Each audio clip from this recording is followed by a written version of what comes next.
একদিন একটা মেয়ে অনেক কান্না করতে করতে তার বাপের বাড়িতে আসলো। এসেই তার মাকে বলছে যে মা, আমি আর ওই বাড়িতে কখনো ফিরে যাব না।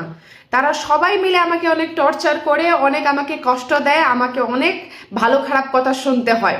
আর আমার হাজবেন্ডও আমার কোনো কথা শুনে না, সেও আমার সাথে প্রত্যেক দিন ঝগড়া করে। আমার তো মাঝে মাঝে মনে হয় যে আমার হাজবেন্ডকে আমি খাওয়ার সাথে বিষ মিশিয়ে দিয়ে তাকে মেরে ফেলি।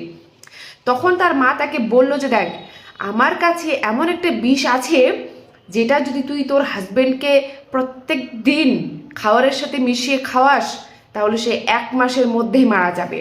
তখন মেয়েটা বলল ঠিক আছে, তাহলে তুমি আমাকে সেই বিষটা দিয়ে দিও।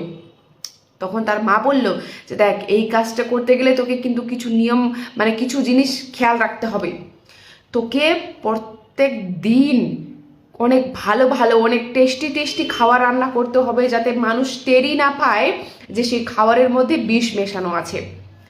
তখন মেয়েটা বললো যে ঠিক আছে মা, তুমি যেটা বলছো আমি সেরকমই করব। তখন তার মা বলল যে আর একটা জিনিস তোকে ধ্যান রাখতে হবে, যে তোর শ্বশুরবাড়ির মানুষ কিন্তু জানে যে তুই প্রত্যেক দিন তোর বরের সাথে ঝগড়া করিস। এখন সে যদি কিছুদিনের মধ্যে মারা যায় তাহলে তারা তোকে সন্দেহ করবে যে তুই হয়তো কিছু একটা করেছিস, তাকে মানে কিছু একটা করে তুই তাকে মেরে ফেলেছিস।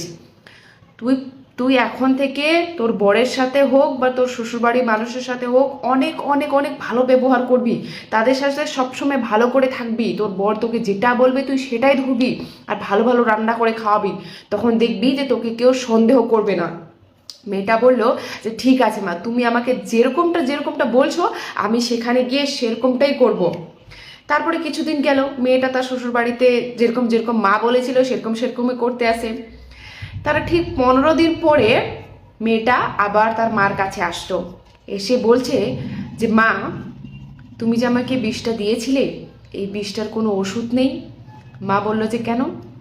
বলছে যে এখন তো সে অনেক ভালো আছে, সে আমাকে এখন ভালোবাসে, সে আমার কথাও শোনে, আমার বাড়ির মানুষও আমাকে কোনো কিছুই বলে না। আমার হাজবেন্ড এখন আমাকে অনেক ভালোবাসে মা, আমি আর তাকে মেরে ফেলতে চাই না। তখন তার মা তাকে বলল যে দেখ, তুই টেনশন করিস না, আমি তোকে কোনো বিষ দিইনি, ওটা তো এমনি একটা গাছের শেকড় ছিল তোকে যেটা দিয়েছি।